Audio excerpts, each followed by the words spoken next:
First of all, you only trade in SMCI, right? Tell us a Yes, little bit about that. Why?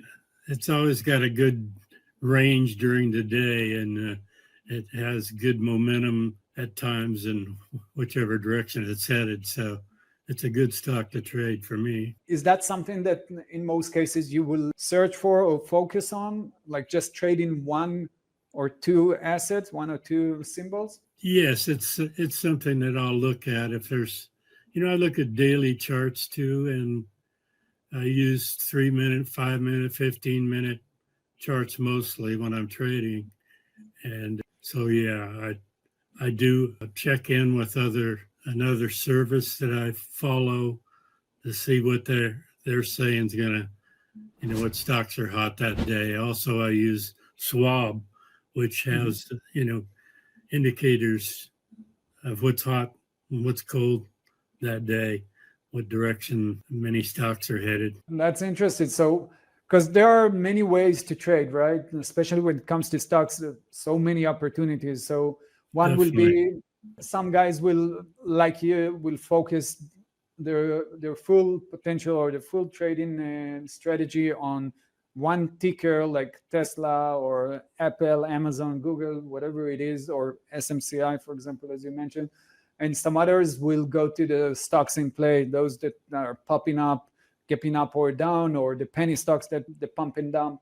So, and I'm with you on this one. Focusing on trading on one or two symbols in that case, it's amazing, because when you do so, you actually learning the nuances of the stock, right? The momentum, the way the price action reacts to different key area. So in that case, that's super powerful, just to focus on a few tickers. Well, when I'm trading SMCI, I also have the NASDAQ chart up because they're usually correlated, following each other one way or the other. Yeah. But not always, that's for sure. The news. Let's talk a little bit about your chart here, because it's a bit, it's choppy. You had a nice run to the upside, almost reached that target of the 53K mark, and then dropped all the way down, basically to break even a little bit below that, and then again found your rhythm. What happened in this case? What happened there is me breaking my trading rules and instead of cutting my losses, holding on to a position that was going south. But since that peak right there, I'm learning to be more patient on my entries, and that's been a major difference. Patience on my entries and cutting losses is really the key to trading, in my opinion. You got to cut your losses and let your winners run if you're going to make a living in this market. And that's my goal is, make a good living in here and make us both some money. And it's incredible to see that, you've been trading for so long, but those mistakes, like the psychological mistakes, are there, right? How important are the news when it comes to trading large cap? Are you mostly trading the same stocks like Tesla, Amazon, Big Seven, or you're looking for? I kind of stay away from Tesla. That one's burned me too many times in the past. So, I try to stay away from it. But all the other large caps, Amazon, Google, recently been trading AMD and semiconductor stocks. So they've kind of been more the big movers here lately. So yeah, mostly large caps if they're making the right moves and the right setups. And what are the setups that you're looking for in most days? I mainly look for outsized moves, either on the long or short side, into strong resistance levels, gap fills, trend lines, things like that. And then I like to wait for either a positive divergence or a negative divergence setup, making new highs or new lows, and take advantage of those opportunities. And those seem to have a pretty high success rate for me when I try to be patient and work and wait for those setups to play out. I think we need to focus on MU here, right? The CRWV and MU. Mm-hmm. What happened there? The market, but I want to look at those losing trades. Those losing trades were tiny, right? I know that with a 4-to-1 ratio, I need to be at around 30% with my win ratio. So those losing trades have to stay small. Yeah. And then on a stock like MU, once it starts breaking out on a gap, it usually will go. Yeah. But even if it didn't go, those losses are not going to go more than, roughly $400. That's So incredible. Talking about your trades, your trading style, right? Are you looking for more of a momentum, reversals, pullbacks? Yeah, so I mainly like trading breakouts and breakdowns as far as longs and shorts go. I like to see stuff retest VWAP. That's probably the most important indicator I use. I don't really use many indicators because I like having a clean chart, not too much noise.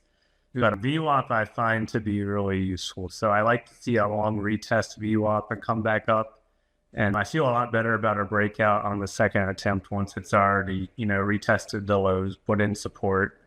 And I find that's a good entry is after that pullback.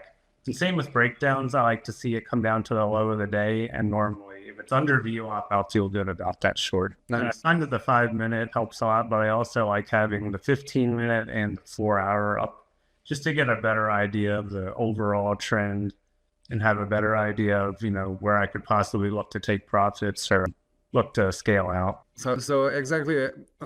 Are you, because you have those common stocks, right? The one that you're already familiar with, are you using any type of scanner or analysis before that, or you always just watching them? I'm usually watching the same handful of stocks. I haven't really gotten too much into using scanners. I find it easier just to trade stuff I'm familiar with, how it moves day in and day out.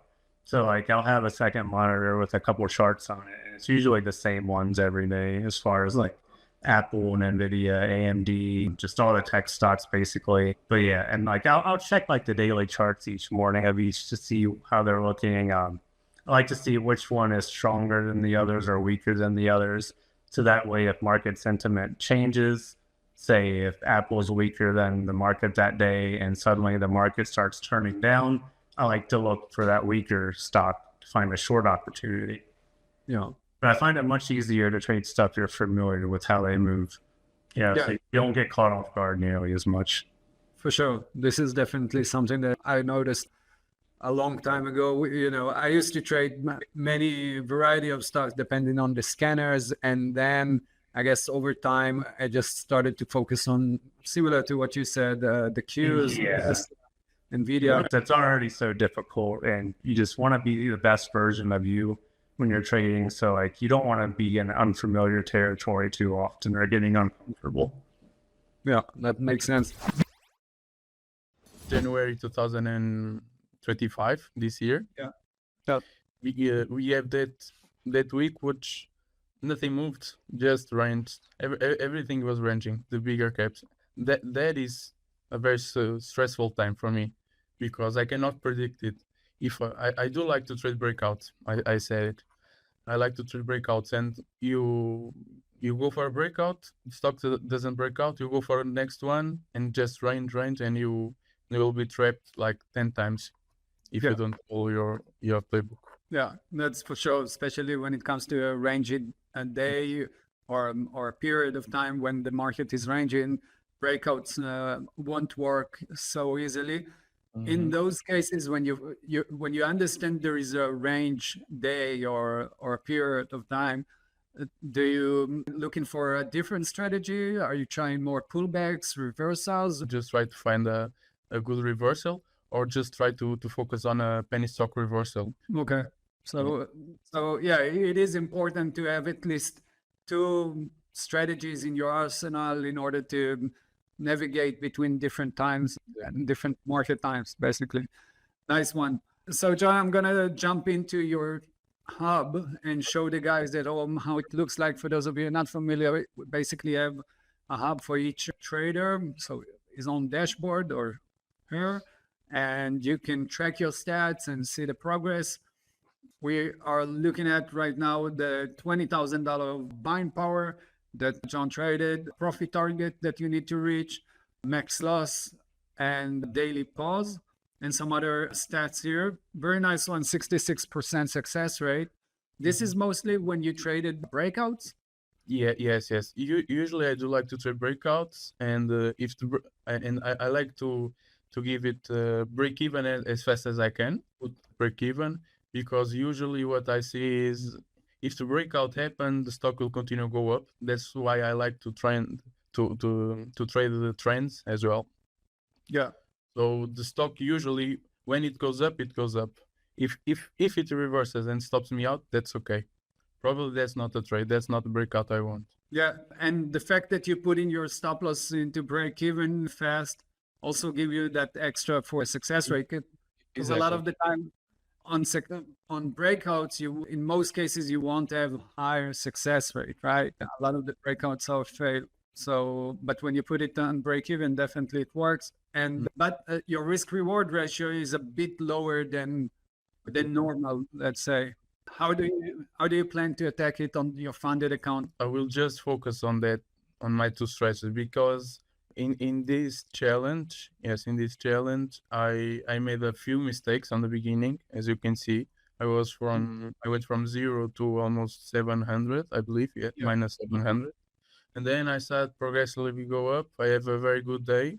When I have a good day and I make a cushion on that day, I get more aggressive. That was a very good day. But obviously my strategy played the last 4 days, exactly from 11 February to, I believe, 15. So it took you Yeah, like 2 weeks to pass, yeah. exactly. Well, In the 2 weeks. beginning, I was not following the rules.